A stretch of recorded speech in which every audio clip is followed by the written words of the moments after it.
amigos, sejam bem-vindos desta vez à segunda-feira. Finalmente conseguimos fazer um ataque rápido à segunda-feira. Eu hoje não vou mexer muito com o torcicolo, portanto, tentar manter aqui esta linha. Temos muita coisa para falar, finalmente temos o nosso campeonato e vão começar também os campeonatos internacionais, vamos olhar para isso também. Por isso, nada melhor do que ter alguém internacional aqui. Alguém é o único que tem 2 nacionalidades no passaporte. Ainda não. Eu sei que não, Ainda não. Por isso é que eu puxei o assunto. Ainda Arthur não. Quezada, como é que estás? Tô bem. Preparado para a nova época?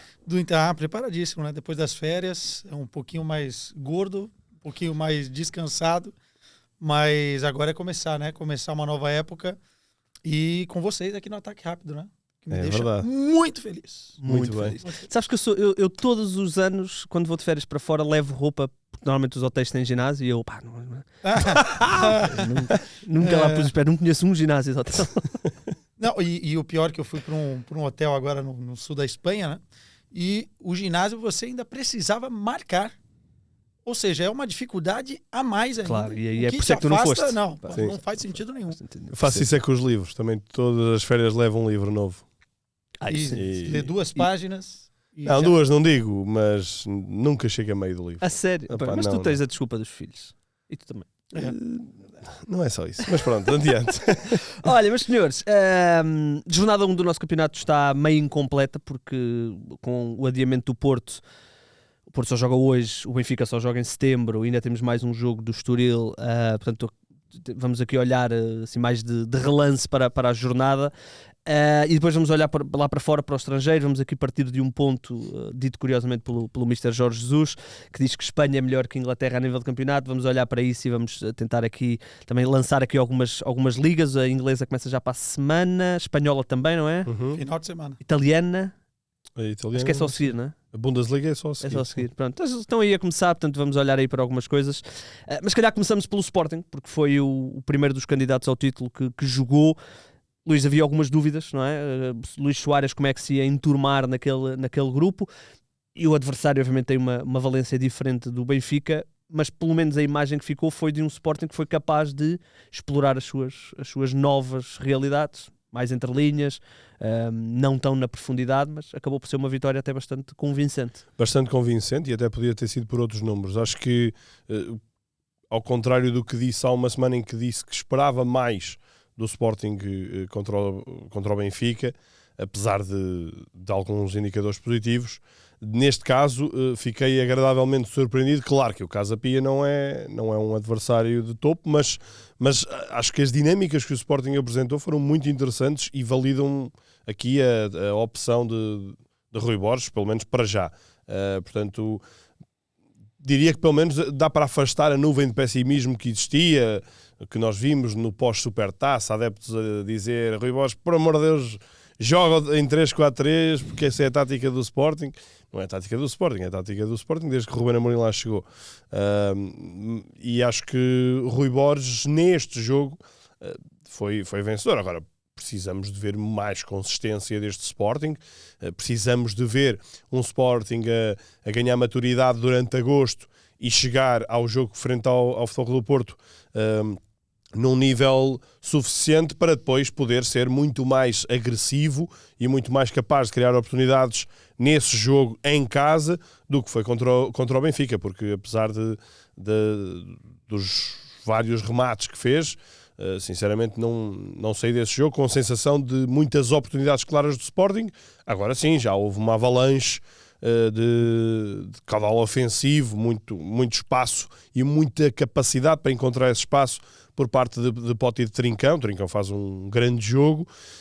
Luís Soares ainda se está a entrosar com a equipa, ainda vai demorar algum tempo, mas eu acho que é o avançado para ser titular. E agora a grande questão até é se o Arder sai ou não sai, porque entretanto tem surgido tens falado do Leipzig e Fiorentina. Exato.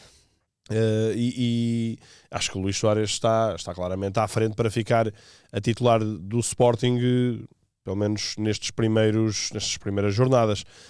Em suma, acho que foi uma ótima prestação do Sporting, com o handicap das 2 lesões, e não sei até que ponto é que isso não vai ferir um bocadinho a possibilidade da tal maturidade ou do tal amadurecimento que o Sporting precisa de ter em agosto, porque obviamente E ainda por cima, mais neste sistema, jogar com Diomande é uma coisa, jogar com Debast ou com o Santos é outra. Notou-se isso a partir do momento em que sai Diomande e entra Debast, foi essa a substituição, terá sido ali por volta dos 60, já não sei ao certo.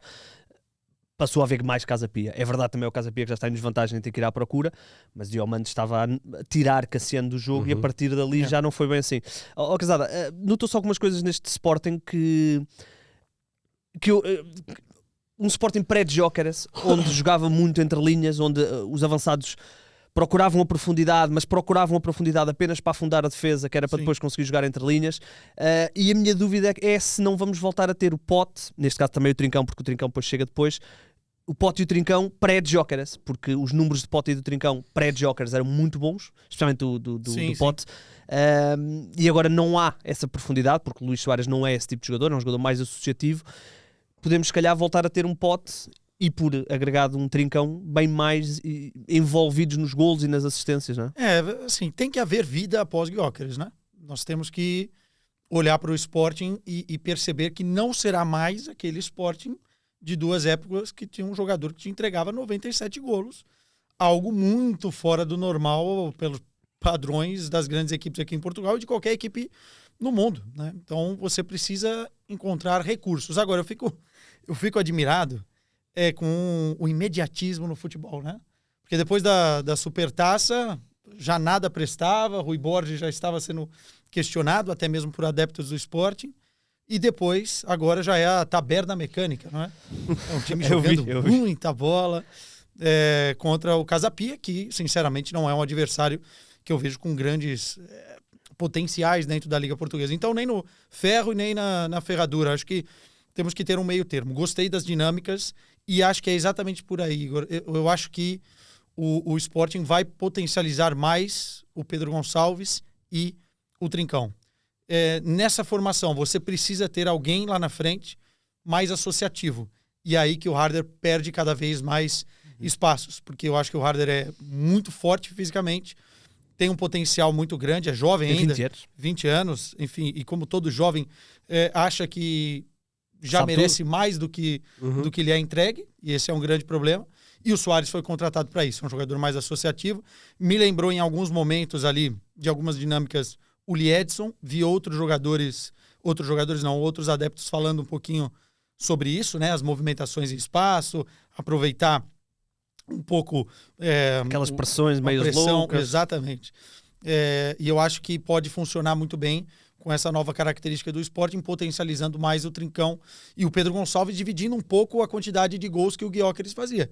Já não teremos os 97 golos em 2 épocas, vai ter que ser dividido um pouquinho mais pelo plantel. O Luís sabe, isto não foi combinado, porque eu mandei-lhe uma mensagem a dizer que o Luís Soares fez-me lembrar o Liedson neste primeiro jogo, portanto não foi combinado. Portanto, ainda eu tenho uns grupos e alguns amigos sportinguistas que também me falaram isso, então é uma percepção geral, só que ainda falta, né? O Soares ainda se não, claro, é cedo, claro. Agora, só um ponto em relação ao Harder que é importante perceber, né?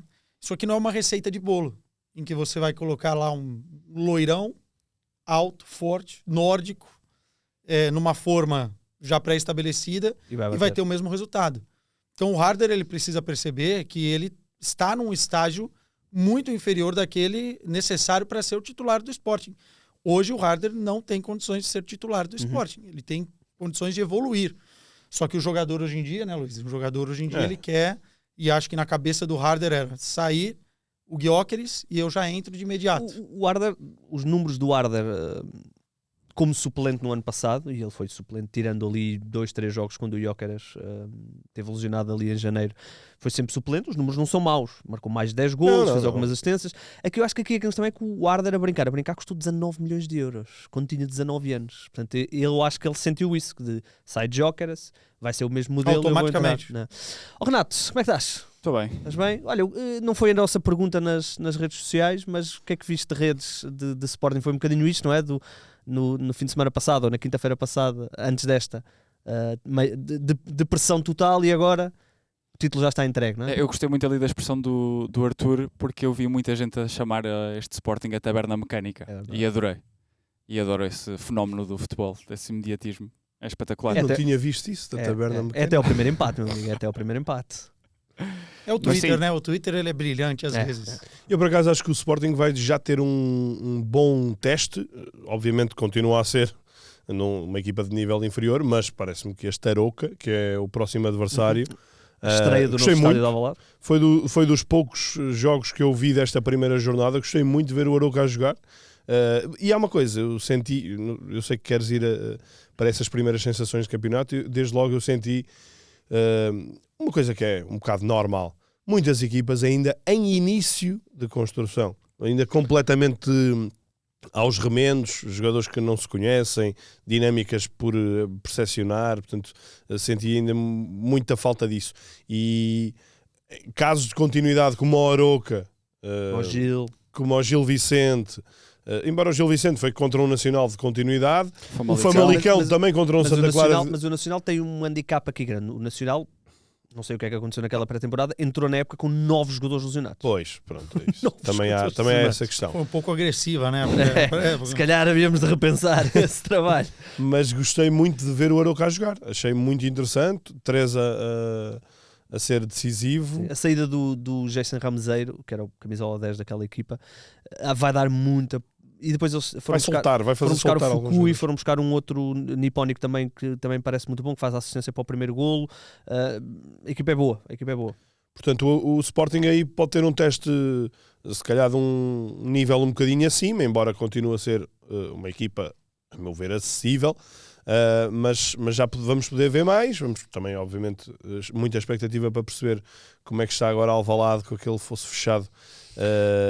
Há quem diga que ainda não está totalmente fechado. Pois, né? mas ainda faltam as uns obras dias. já estão pelo menos numa fase muito adiantada. O relvado já está pronto, por isso é que, e felizmente, não foi preciso fazer um jogo no Jamor, que era o que se temia.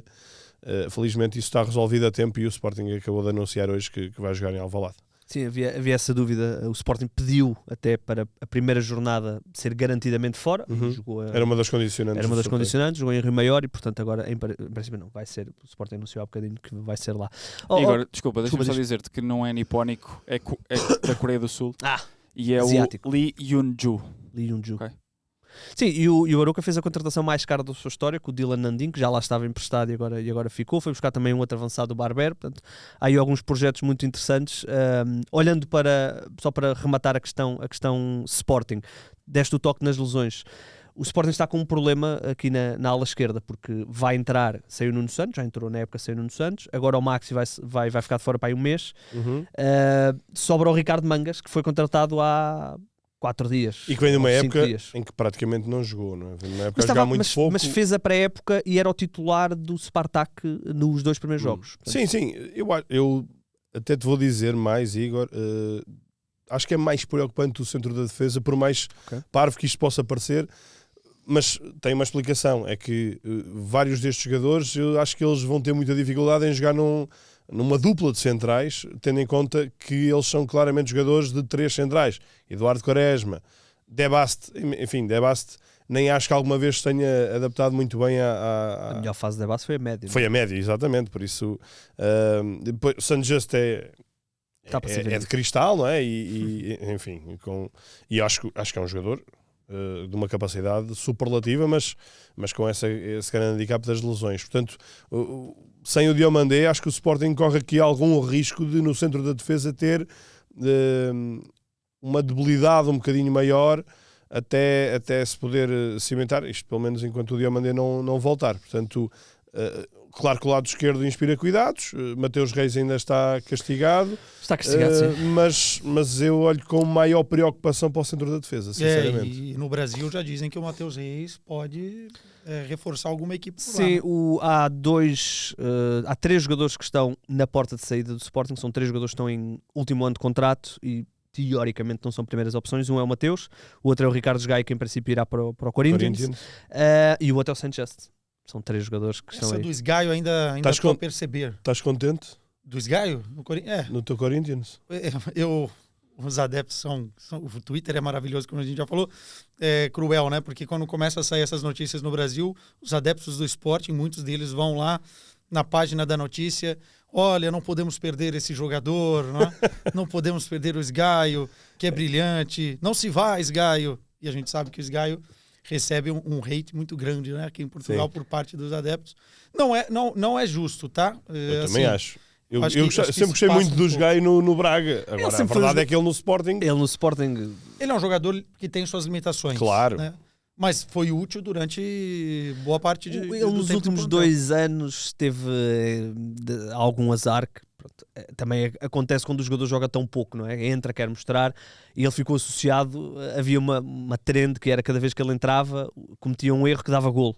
Portanto, houve aí uma situação. Haviam 2 certezas na vida, a morte e o esgaio entrar no jogo, né? O Rubem Amorim era... Rubem Amorim, sim. Foi qualquer coisa que acontecia, coloca o esgaio. Ele já o tinha no Braga, vai buscá-lo depois para o Sporting, portanto, foi um jogador que jogou muitos anos. Falava-se até que era estranho como é que ele não tinha ido para o United. A tendência que agora foi o Roberto Martínez adotou isso com o Nelson Semedo na seleção. Pois é.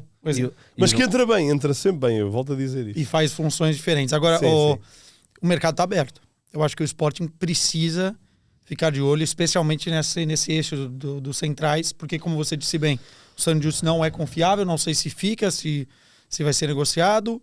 Com a lesão do Diomandé, abre-se ali um problema no aspecto defensivo. O que é uma dicotomia, porque o Sporting tem demasiados centrais para 2 posições. A questão é que eu acho que vários deles... mesmo o Gonçalo Inácio, eu insisto que acho que era uma ótima oportunidade para o Sporting poder vendê-lo, obviamente se alguém chegar com um bom valor, mas o Sporting poder efetivamente arranjar 2 centrais, imaginando laterais de projeção. Portanto, uma coisa era se Mateus Reis estivesse e fosse opção, aí quase funcionava como um terceiro central e ia entrar por dentro. E atenção, porque o Sporting em alguns momentos também defende a 3. Acho que não será assim com o Vadjanidis, que é um lateral muito mais de propensão ofensiva comparativamente com o Fresneda, que muitas vezes viu-se isso contra o Benfica, é o terceiro central, digamos assim. Portanto, vamos ver. Eu acho que o Inácio vai ter aqui o teste, porque o Inácio, quando entra no Sporting de Amorim, é 3 centrais. Na seleção é muito raro ele ser o titular quando é 2 centrais. Portanto, vai ser aqui um teste muito interessante para realmente percebermos se o Inácio tem aquela capacidade para ser titular, quem sabe, num grande europeu, ou se é um central que precisa de ser um bocadinho mais protegido no esquema 3 centrais. Mas atenção que no final dessa época tem Mundial, né? Claro. Copa do Mundo de clube, de seleções. Não pode arriscar ir para um sítio onde não joga, não é? E mais do que isso, até para o Sporting negociá-lo, né? Porque se Portugal vai muito bem, suponhamos que ele possa ganhar uma titularidade, depois valorizam os jogadores, né? Então você precisa ter isso em consideração. Mas o Sporting tem que entender também. O Rui Borges, eu fiquei com essa impressão depois da Supertaça. O que quer fazer? Se quer jogar a 3, uma defesa 3 ou uma defesa 4, não pode ficar no meio do caminho disso, porque senão os jogadores se confundem, as dinâmicas são muito diferentes, e mesmo no processo defensivo ou no processo de construção, muitas vezes baixava o Morita para fazer um terceiro central ali pelo lado esquerdo. Eu vi alguma dificuldade dos jogadores em assimilar o que o Rui Borges vai querer para essa época. Então eu acho que nesse meio do caminho não dá para ficar, ou é uma coisa ou é outra. Sim, o teste com o Porto vai servir de barómetro para percebermos que Sporting é que vamos ter nesta época, um Sporting certamente será capaz de lutar pelo título, mas a nível de diferença para os outros dois, vamos ver, também ainda não vimos o Porto jogar, portanto vamos também ter alguma atenção. Queria só tocar aqui em mais 2 ou 3 coisas, a jornada está ainda muito partida, mas já tivemos um jogo muito interessante, que foi o jogo do Braga, que está em meio de semana europeia, portanto fez alguma rotação de plantel, havia um bocadinho estas dúvidas, alguns jogadores que tinham sido titulares nas 3 jogos que eles já fizeram europeus não foram titulares, o central, o Lar Gabriel, que não jogou, por exemplo.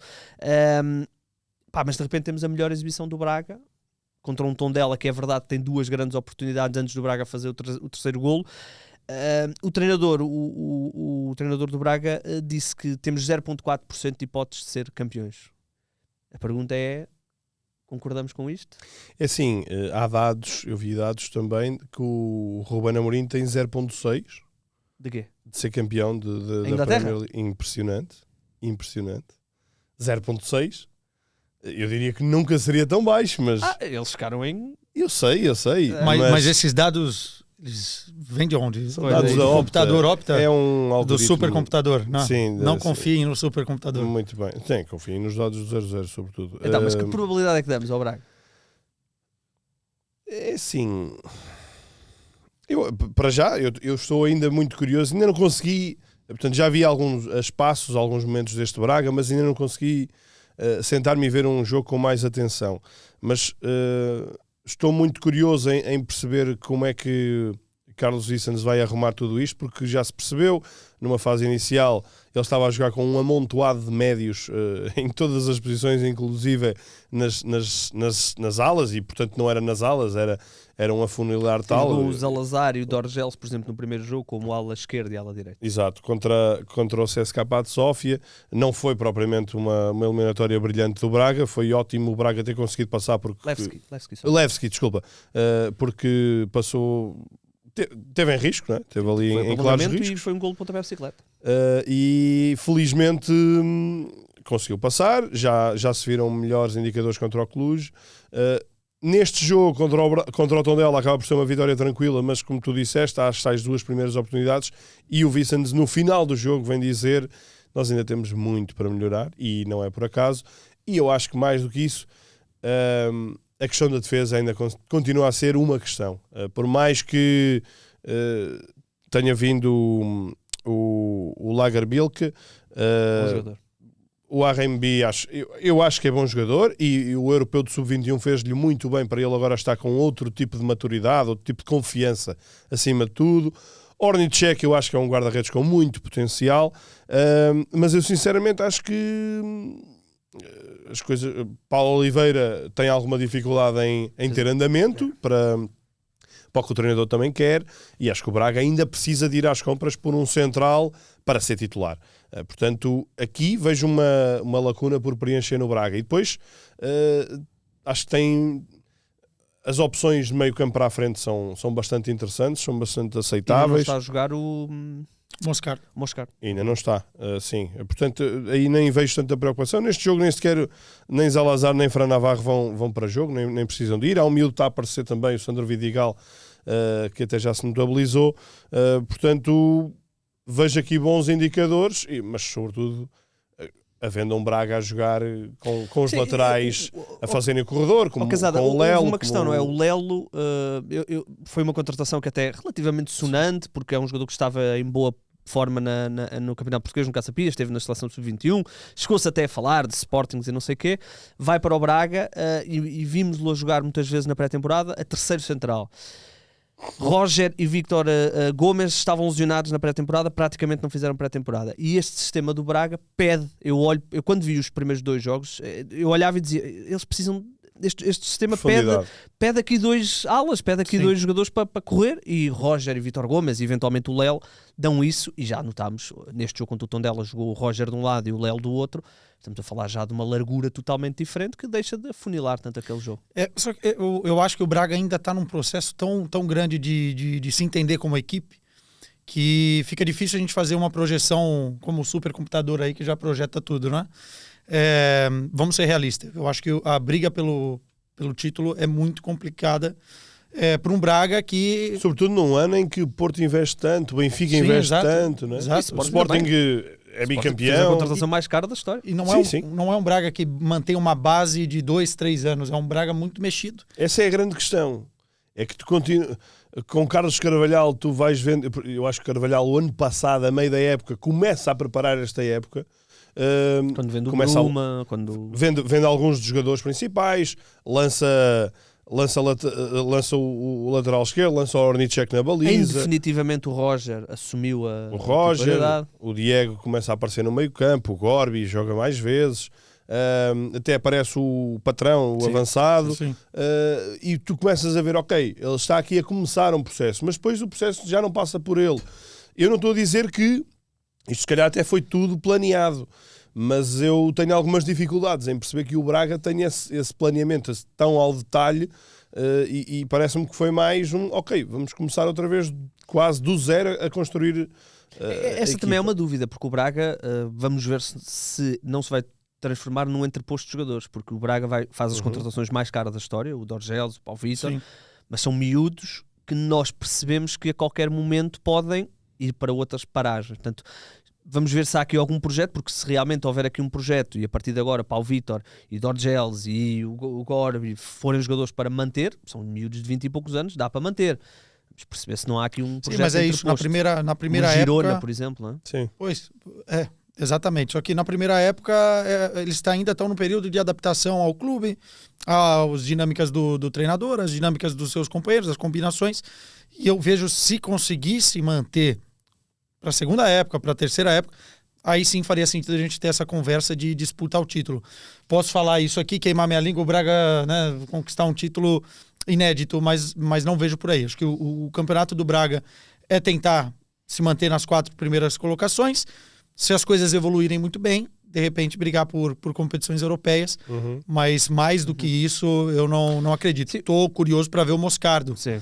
porque o Moscardo sai do Corinthians como uma grande promessa, só que ele tem um problema físico que fez o Paris Saint-Germain, inclusive, repensar a contratação na época. Ah, pois foi. E ele sai por 20 milhões de euros. Um valor alto até para os padrões do Corinthians, do futebol brasileiro. Depois é emprestado, volta ao Paris Saint-Germain e agora tem a possibilidade de jogar numa liga um pouco... num contexto mais acessível do que o Paris Saint-Germain, a ver se corresponde, porque Sim, é muito bom jogador. Ele está a começar a fazer, no fundo está a fazer pré-época agora, porque ele teve férias depois do Mundial e não estava a treinar quando chegou ao Braga, portanto está no fundo a ganhar, por isso é que ele não está a jogar. Olha, mas há aqui é engraçado porque tu disseste o Braga tentar manter o 4º lugar. Há um fosso muito grande entre o investimento que o Braga faz e todos os outros, aqueles que nós imaginaríamos que podiam lutar com o Braga pelo 4º lugar.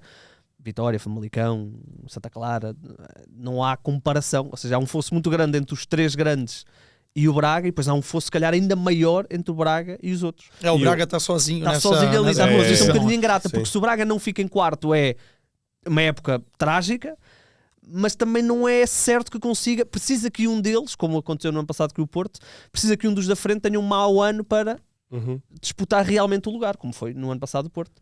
Sim, eu acho que o ano passado o Braga deu muitos tiros nos pés, porque o ano passado tinha sido um grande ano para o Braga poder ter feito uma gracinha. Quando eu digo uma gracinha, não estou a exigir título nem lá perto, mas andar nessa luta, porque vocês lembram-se, não é?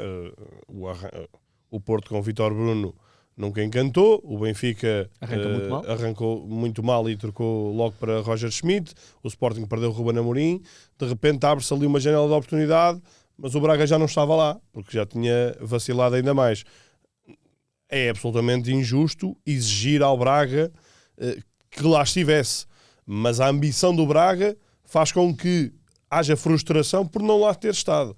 E por isso, acho que o ano passado foi uma oportunidade perdida para o Braga poder estar numa campanha ao estilo 2009-2010, que foi onde andou realmente a lutar pelo título.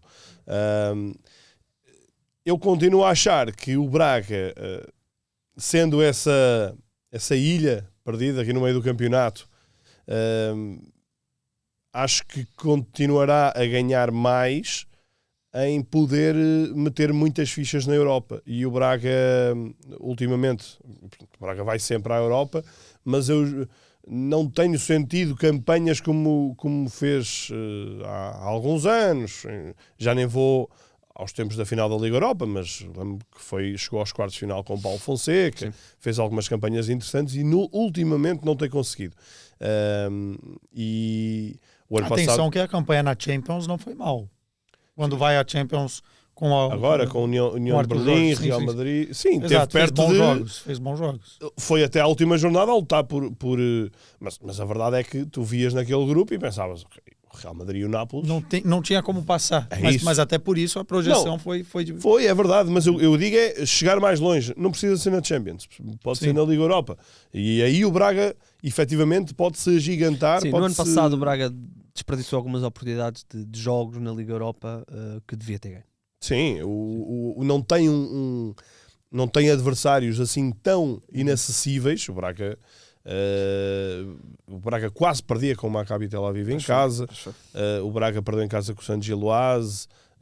O Braga vacilou em muitos jogos. Não estou a exigir que tivesse ganho em Roma, mas acaba por ficar um golo ou dois de poder ir ao play-off, mas mesmo assim ficou abaixo do esperado. E eu, sinceramente, acho que o Braga deve meter mais fichas nessa Liga Europa, porque aí sim poderá ganhar cada vez mais estofo para depois internamente poder canalizar esse estofo para estar mais próximo dos três da frente. O Braga tem boas oportunidades de entrar na fase de Liga, não é? Só para terminarmos aqui em Portugal, tivemos alguns jogos. Eu destaquei aqui o jogo tu já destacaste o Arouca, destaco o Famalicão, ganhou 3-0 ao Santa Clara. Ao europeu Santa Clara. Santa Clara que vinha de jogo europeu, portanto também pode pesar e vai pesar certamente durante a época de Santa Clara, que provavelmente também vai estar na fase de Liga da Conference. Esperemos que sim. Sim, tem tudo para estar. Destaquei aqui o Famalicão, que nós falámos do Famalicão a meio da semana, que será que este era o ano que iam realmente bater-se pela Europa, e quando falamos da Europa falamos do 5º lugar. Acertámos. Sim, ao fim de uma jornada. Ao fim de uma jornada estão-se a bater pelas Champions. Não, mas gostei do Famalicão, acho que tem um bom plantel. Infelizmente, como eu falei, tinham perdido o Aranda, uma lesão gravíssima, mas tem o Sorriso, tem o Elisor, tem o Gustavo, que disse depois no final do jogo que não pode garantir que ficará em Portugal, mas para já está por cá. Portanto, gostei do Famalicão. Não sei se alguma nota vos saltou à vista destes primeiros jogos, que ainda faltam tantos, ainda faltam 3. Eu ainda não espreitei a vitória do Gil Vicente no Nacional, mas também fiquei com a pulga atrás da orelha para espreitar o Gil Vicente, sim. A ver o Santa Clara, né? Me surpreendeu negativamente. 3-0 num dia, 3-0 Exato, sim. Exato. Mas o Famalicão é aquilo, né? O Famalicão é uma equipe que pode realmente brigar na parte de cima da tabela. Acho que pode ser uma das grandes surpresas do campeonato. Mas não vejo também a possibilidade de arrancar um lugar do Braga, que está lá sozinho. Claro. É o tal 5º lugar, não é? A luta pelo 5º. Se bem que é uma luta onde o Vitória também tem que ser o favorito, não é? Sim. No ano passado perdeu para Santa Clara. Eu estou apenas curioso também para ver hoje o Estoril, para perceber como é que as outra coisas equipa estão. de continuidade, não é? Olha, exatamente. Vamos lá para fora. Vamos lá. Nós usámos as declarações do Jorge Jesus como ponto de partida para olharmos para alguns dos campeonatos europeus. Não vamos olhar extensivamente para todos, mas o Jorge Jesus disse qualquer coisa como: as pessoas dizem que o campeonato inglês é o melhor, eu não acho que o espanhol é melhor. Naturalmente o espanhol terá a sua qualidade, mas a nível de investimento os valores são absolutamente incomparáveis. Eu tirei só aqui 2 casos. O Sunderland, recém-promovido, 115 milhões no mercado. O Brentford, uma equipa de lutar pela manutenção, se calhar, 55 milhões no mercado. O Villarreal, que vai estar na Champions, que foi 5º classificado na La Liga, gastou 36 milhões. Ora, isto nem é comparável, não é? A nível de plantéis, o campeonato espanhol tem 3 equipas, se calhar, que se poderiam bater de investimento de plantel com o top 6 do futebol inglês, talvez.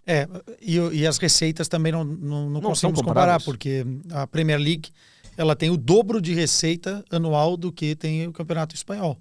A Premier League acho que gira ali na casa dos 7, 8 bilhões de euros. O Campeonato Espanhol é metade disso. Então, hoje no futebol, que é movido pelo dinheiro, você não consegue ter esse tipo de comparação. E também tem uma questão de divisão de receitas, né? Porque a Premier League ela beneficia muito quem sobe, por exemplo, da segunda divisão para a primeira divisão.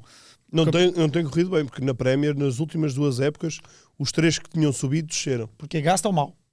Porque aí gastaram mal, mas ganharam dinheiro suficiente para fazer é que alguns equipes. Eu lembro que o Luton Town nem sequer gastou dinheiro quase.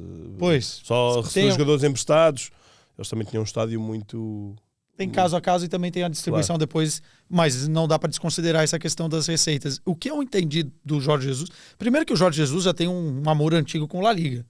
Quando era treinador do Sporting, né, o Marca estava sempre lá na academia para entrevistar. E o amor não correspondido por Inglaterra, não é? Também. Eu acho que também é isso. É porque ele se calhar vê o Marco Silva, vê o Paulo Fonseca, vê o Vítor Pereira, e ele nunca... O Nuno. E ele que é o Nuno, exatamente, que até foi se calhar o pioneiro, não é? E ele que sempre foi um autoproclamado rei dos treinadores portugueses, nunca chegou lá, não é? Sim.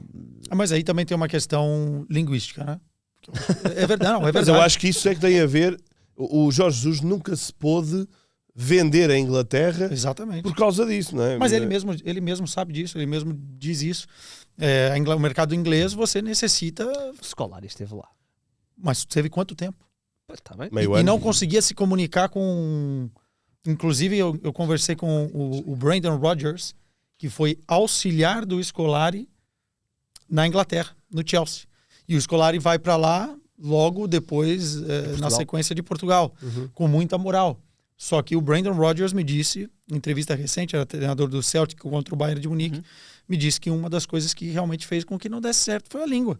Porque ele não conseguia passar para as lideranças do Chelsea o que ele queria, o Brendan ficava no meio do caminho para fazer essa interface e as coisas não funcionavam. O Jorge Jesus sentiria muito o peso linguístico dentro do mercado inglês, que exige que os seus treinadores falem inglês, bem ou mal, né? Porque você não precisa falar na perfeição. Mas eu acho que isso é um dos fatores. E há um namoro antigo.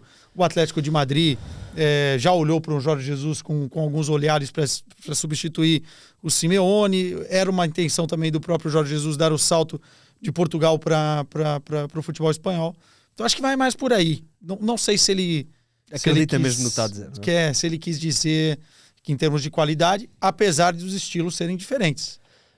Não, eu acho que há uma coisa que abona a favor do futebol espanhol, que é, em Espanha trabalha-se muito, se calhar, a Espanha deve ser, obviamente de uma forma proporcional, mas deve ser a maior potência mundial em termos desportivos até.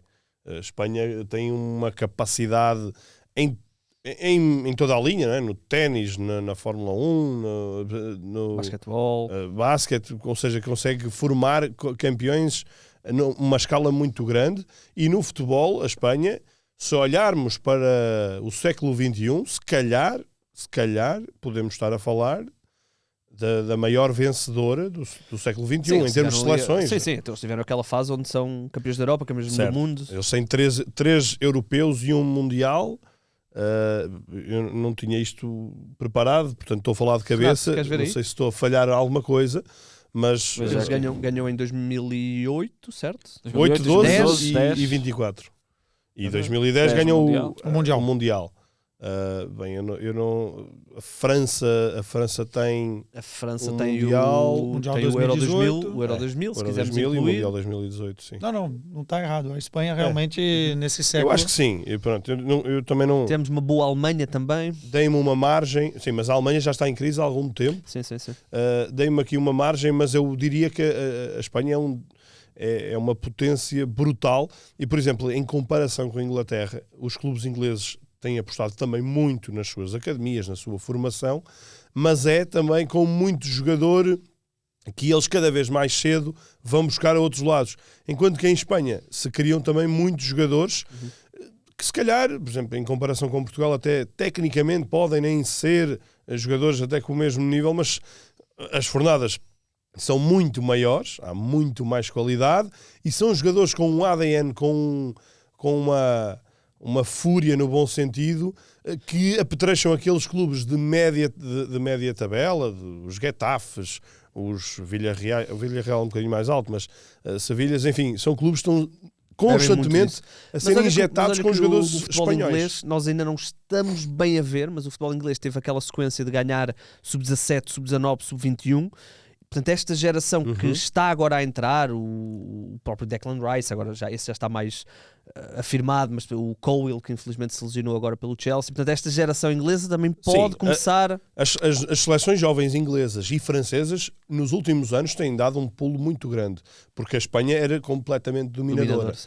Por isso é que eu digo que a uma escala maior em termos de timing, a Espanha tem-se consolidado aqui, a meu ver, num nível superior aos outros. E deixa-me só acrescentar que ainda pelo meio ainda há uns Jogos Olímpicos e uma Liga das Nações para a Espanha. Sim, Espanha. Certo. Sim, a Espanha dos Jogos Olímpicos, por exemplo, ganhou o Brasil, não foi? Se não estou a enganar, mas terá sido por aí.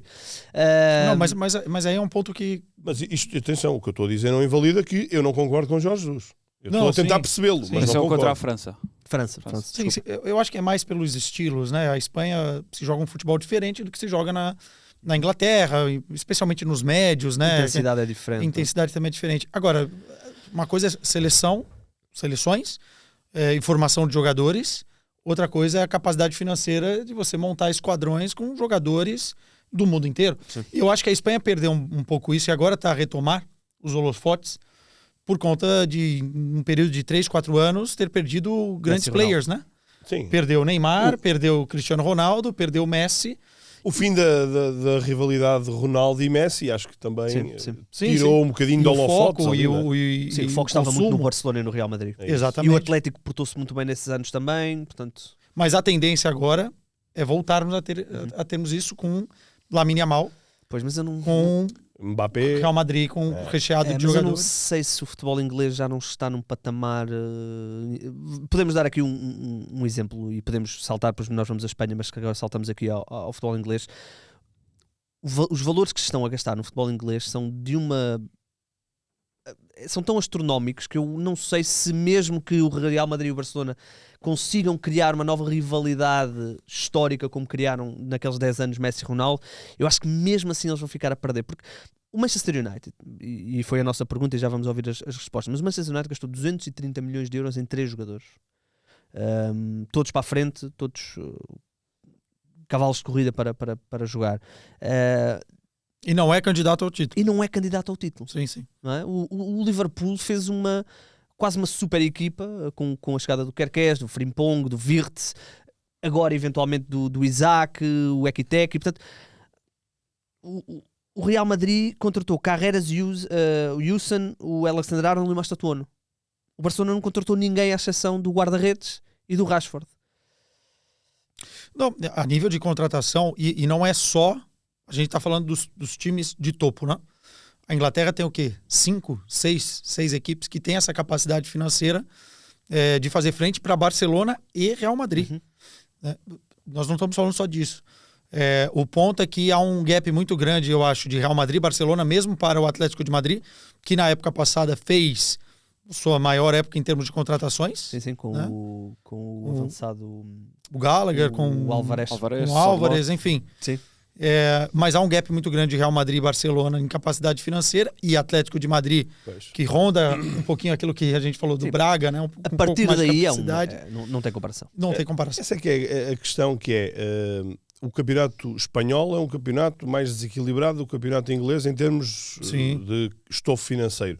Porque eu percebo o que tu estavas a dizer, mas enquanto que um clube médio em Inglaterra é capaz de ir facilmente a um clube médio em Espanha a contratar, mas a verdade é que eu já acho muito mais complicado um clube grande, com o dinheiro que tiver, convencer jogadores de topo do Real Madrid ou do Barcelona a irem para a Inglaterra. Sim. Portanto, nesse aspecto eu acho que Real Madrid e Barcelona conseguem sempre estar ao nível máximo de um clube inglês, por mais que possa gastar mais dinheiro, mas a força desses clubes, o histórico, a aura, claro. E obviamente também a capacidade que esses clubes têm, mesmo com o Barcelona ter aqui passado por 2 mini-crises, é muito significativa. Eu estava aqui a ver, desde a última equipa italiana a ganhar a Champions, que foi o Inter do Mourinho, em 2009-2010.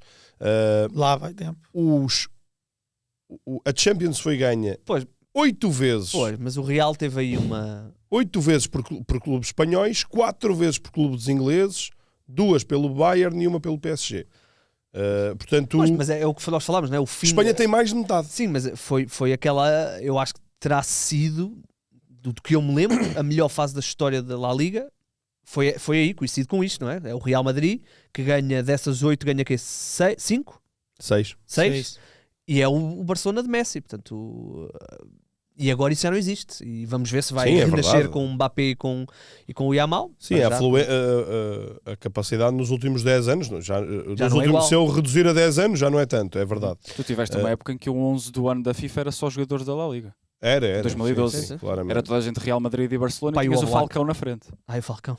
Eu não acho que nós vamos ter a capacidade de ver o que aconteceu nessas últimas décadas com Messi e Cristiano. Já não vai... Atenção, mas o interesse já é grande. Eu vejo, por exemplo, a Lamine Yamal captando muito das atenções, e aí eu não estou falando do mercado espanhol, porque esse não precisa ser captado, já está lá. Estou falando mundialmente, globalmente. Há um interesse muito grande agora de se consumir Barcelona, de se consumir Real Madrid, sempre já esteve assim, mas... Olha, olhando agora só... Mas Igor, deixa-me só acrescentar. Eu acho é que um campeonato e o outro têm aqui um grande problema. Não tem um grande problema, é o que é.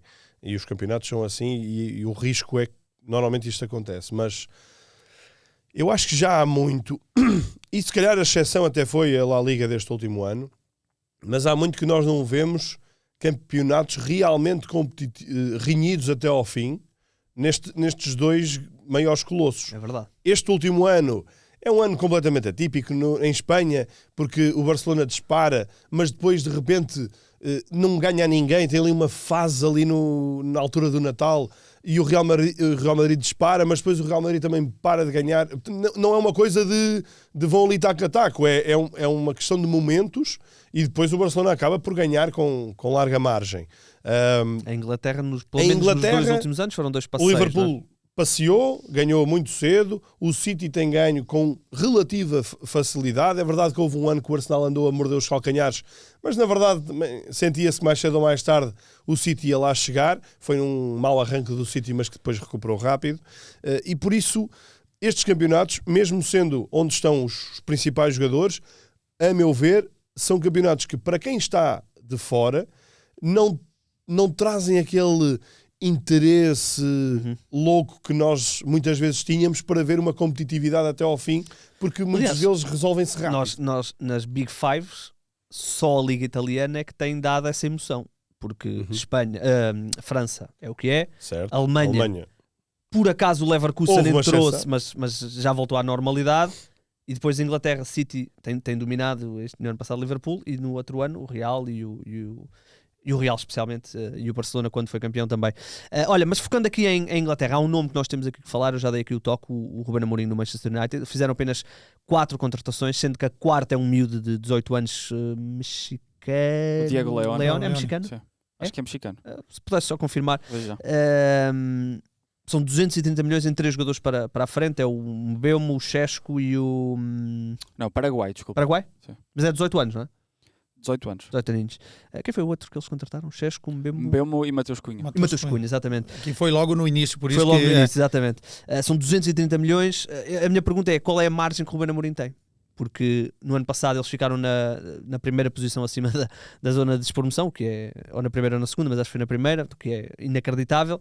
E agora contratam apenas para uma posição do campo, o ataque, 230 milhões de euros.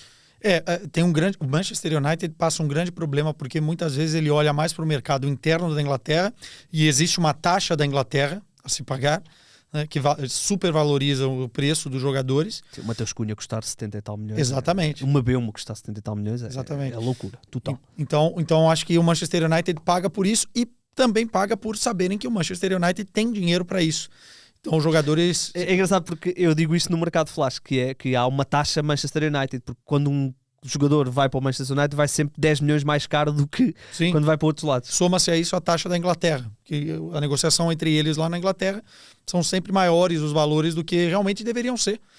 E isso inflaciona o mercado como um todo, né? A gente viu o presidente do Sporting naquela briga do Gyökeres citar o Mateus Cunha, por exemplo. E que faz todo sentido, né? Se o Mateus Cunha vale 80, quanto é que vale um jogador que te entrega 97 golos em duas épocas? Mas eu acho que a cobrança agora no Ruben Amorim vai ser maior. E tem que ser maior.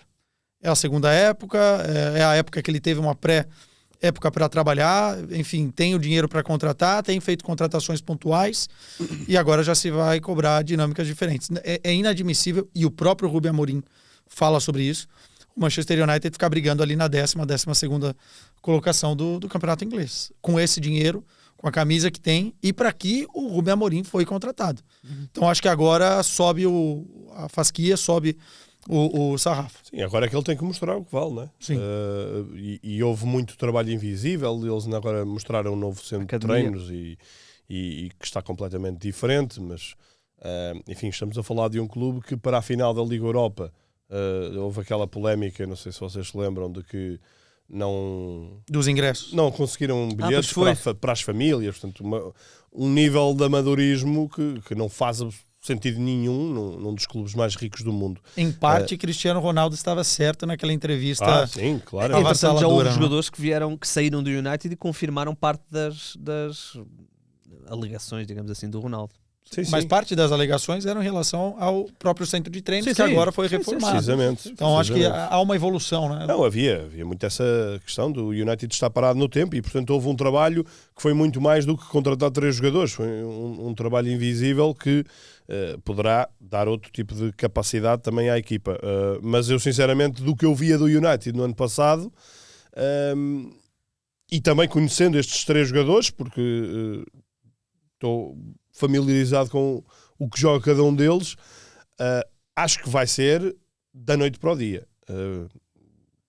O Mbeumo é um jogador que com muitas ações da direita para dentro.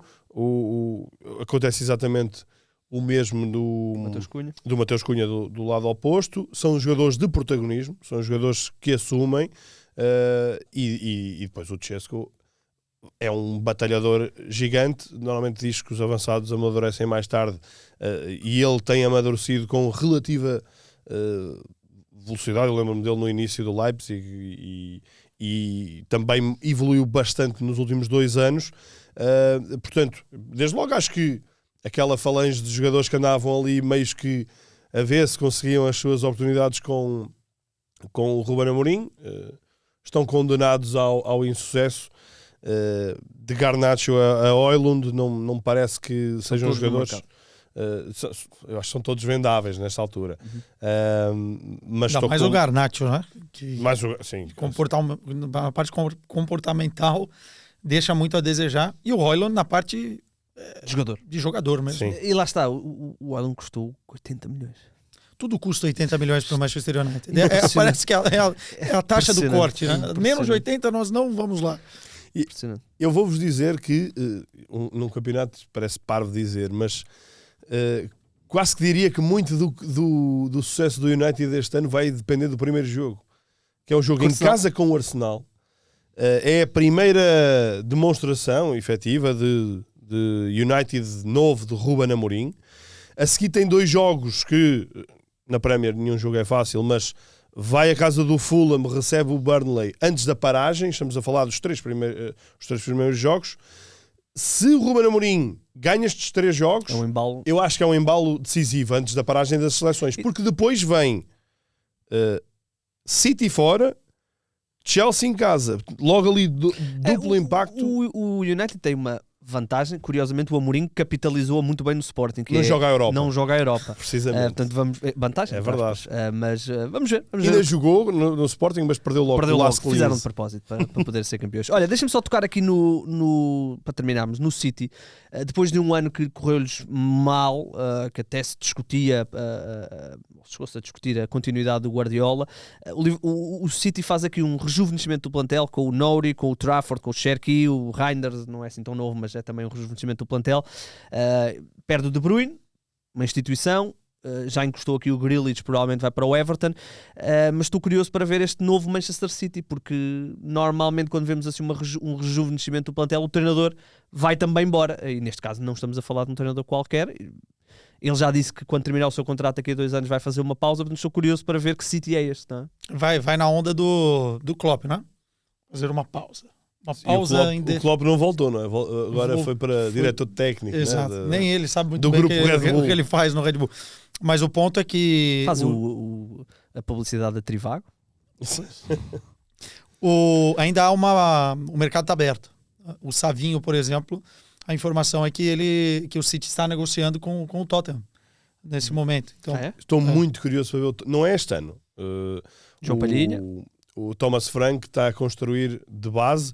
Ele fez uma construção para estruturar o Brentford brutal. O Brentford é uma equipa daquelas que não dás nada por elas e está totalmente cimentado na Premier, e por isso estou muito curioso. Agora também sai o Son também, não é? Sai o Son e já tiveram uma má notícia com a lesão do Madison, que não vai jogar esta época praticamente. Portanto, eu não tenho grandes expectativas para esta época do Tottenham, mas daqui a 2, 3 anos... na Champions, que eles ganharam a Liga Europa. Eles ganham a Liga Europa ao United. Sim, exatamente. Estão na Champions. O Tottenham é aquilo, né? Criar expectativas em relação ao Tottenham, às vezes, é uma armadilha para se frustrar. É sempre. Né? É sempre. Porque, mas em termos do Manchester City, eu acho que vai demorar um pouco para engrenar. porque são muitas mudanças Uhum. e E mudanças até o essas, próprio guarda-redes, tem-se falado da saída do Ederson também. pois é, e que impactam diretamente na forma e estilo de jogo. Por exemplo, o Cherki, que é um jogador que eu sou fã, é um jogador meio vagabundo da bola. Eu não sei quanto ele vai se adaptar dentro do sistema do Guardiola. Rigor, né? E são muitas as mudanças. Uhum. Então eu acho que pode ser que a gente tenha Caso curioso. um gap aí no início para ver se o Manchester City se adapta. E tem outras equipes na Premier League que eu acho que já estão num processo de evolução como equipe melhor do que o Manchester City. Chelsea, Mas, né? mas é um time cheio Chelsea? de dinheiro com Guardiola. Chelsea. O Chelsea Exatamente. é campeão do mundo, não é? Portanto, há alguma É coisa verdade, a valer. é Investiu muito. Eu apontei aqui. O Chelsea já vai em 270 milhões. Parece-me um mercado fraco. Fraco. Do Chelsea. E é um Chelsea meio brasileiro, né? É? É um Chelsea brasileirado. Sim, João Pedro. Com João Pedro Estevão, custou muito bem. Com o João Pedro, com o Andrei. André. Renato, qual é que foi a nossa pergunta nas redes? Eu deixei no Twitter, ou no X, se íamos ver o United de Amorim a lutar por algo mais em 25-26. Algo mais em relação ao do ano passado, não deve ser muito difícil. Basta lutar por alguma coisa, né? A resposta era fácil. Será fácil. Escolhi aqui cinco respostas, da mais positiva para a mais negativa. Ok. Pronto. O Gonçalo Ferraz Carvalho diz: Boa gente. acho que vai lutar pelo 5º lugar, que deve dar acesso às Champions. No ano passado deu. Deu. Deu. Ano Sim, passado porque deu. o Tottenham também venceu. Sim. O Jacinto João, do meio campo para a frente, tem uma equipa top 6, mas aquela defesa continuará a ser o tendão daqueles, fraca no processo defensivo e estéril em processo de construção. Eu ia para mais para o guarda-redes. E se fecharem a Donnarumma, fica arrumado esse assunto, Pronto. se calhar. Vamos ver. Depois, o Diogo Oliveira, sim, top 6, e se chegar um guarda-redes de jeito e mais um defesa, top 4. Sem competições europeias, Amorim vai melhorar bastante o rendimento na Premier League. Pronto. Depois o Dani Monteiro diz, dificilmente, a frente de ataque melhorou significativamente, contudo, para o dinheiro que foi gasto, eu tinha definido outros alvos, porém não sabemos o que o Ruben Amorim está a pensar, as laterais e o miolo necessitavam de pelo menos um reforço sonante. E depois temos aqui um último que nos diz, as exibições estão semelhantes ao ano passado, mesmo com muito dinheiro despejado em cima. Não, isso não concordo. Eu vi vários jogos do United na pré-temporada e é da Não noite tens para mais o nada dia. para fazer? Hã? Não tens mais nada para fazer? Muito pouco. É? Muito Ok, pouco. ok. É para um amigo. Não, houve. Tu sabes que o meu clube é o United, né? fora de Portugal. Portanto, tenho visto, tenho curiosidade e não tem nada a ver. A forma como a equipa joga é totalmente diferente. E se for a mesma coisa, eu não sei se Se for a mesma coisa, é despedido o agora em Ruben agosto. Amorim não vai até o Natal. Eu acho Ai, que- Natal. Estás a ser bastante simpático. Acho que ainda vai ser trunfo eleitoral nas eleições do Benfica. Atenção, eu acho que o United está significativamente melhor, mas atenção, só vi particulares. ele vai tentar emular basicamente o que ele tinha no Sporting, né? É a ideia do Ruben Sim. Amorim. Então ele vai, como você disse bem, 3-4-2-1, com o Matheus Cunha mais por dentro e com o Chesco fazendo um pouquinho de Gyökeres com outras características, né? Mas eu vejo uma evolução. Eu vejo evolução. Isto não quer dizer que vão lutar pelo top 4 ou top 5, porque eu olho Inglaterra para é os muito outros que difícil. têm top 5 e o investimento é superior e a montagem da equipa, já está. O Chelsea, por exemplo, que tanto discutimos no ano passado, a tal questão dos 50 jogadores e não sei o quê, o que é certo é que neste momento já olhas para o Chelsea com esta infusão de talento até também brasileiro e já notas aqui o Mundial que eles fazem, é um bom Mundial. E, O United foi buscar um jogador ao Chelsea. Não te esqueças disso. Quem foi? Jadon Sancho. Foi buscar no sentido em que o Chelsea não quis ficar com ele e o United ainda não conseguiu colocação para é ele. uma questão de perspectiva. É uma Sim, questão de Jadon é perspectiva. aquele típico jogador que dá certo em um clube, Que é o Dortmund. que é o Borussia Dortmund. Né? E é por isso que ele quer voltar tanto. Não, e se calhar deu certo, porque agora se voltar, não sei se vai dar. Ele já voltou. Ele voltou e não- deu certo de novo. Ah, sim, sim, não verdade. teve ao nível da primeira vez, mas deu certo. Não, mas levou o Dortmund, passa exatamente. muito por ele à final Exatamente. da Liga dos Campeões. Aliás, os jogadores emprestados pelo United costumam olha, o Antony levou entre aspas, o Betis à final da Conference e o Sancho não, em anos diferentes. Atenção. Depois tem isso, né? Tem que resolver outros problemas. Para onde vai o Antony? Continuará? Enfim, será negociado? 95 milhões de euros. Mas então, é isso, é a taxa Manchester United. É. 95. Olha, é uma boa fase para acabarmos. Mais alguma coisa? Não? De Inglaterra? Inglaterra, alguma nota de Espanha, França, Itália? Itália ainda falta um bocadinho, vamos ter tempo para falar. Estou muito curioso, e já até estávamos no United, estou muito curioso para perceber Rashford no Barcelona. Acho que vai ser uma adição interessante se ele estiver para aí virado, e acho que está. Ele não esteve mal no Aston Villa. Ele perdeu um gol contra o Como, que não se sabe como Pois foi. ele conseguiu. Pois foi. Mas ele Foi? não foi. Ah, não vi. O Barcelona goleou, né? Vi que ele assistiu o E já marcou Rafinha. também. Não, ele foi bem no jogo. E ele tá jogando de 9 porque o Lewandowski ainda Certo. não voltou. Então eu acho que não será essa a função. A minha dúvida é essa, ou seja, quando regressar o Lewandowski, aonde é que ele vai jogar? Ele vai ser um reserva. Né? Pois. A partida não tem posição Não tem, para ele. exatamente. A não ser que ele jogue atrás do Lewandowski. Sim, mas e jogas depois só com 2, depois no meio campo? Exatamente. Não sei. Vamos ver. Eu estou muito curioso para ver o estofo que o Barcelona vai poder ter ou não para ir à procura da Champions, porque acho que agora é o gancho. Uhum. Já passou aquela má fase, aquelas turbulências todas. A época passada acaba por ser muito boa e ficou ali uma sensação de amargo, né? A forma como a equipa não consegue passar contra o Inter, mas ganha o campeonato. Não perde ninguém. Não perde ninguém, tem um super Yamal, se ele continuar com a cabeça dentro de campo. Ele parece, pelo jogo que eu vi contra o Como, parece que ele melhorou.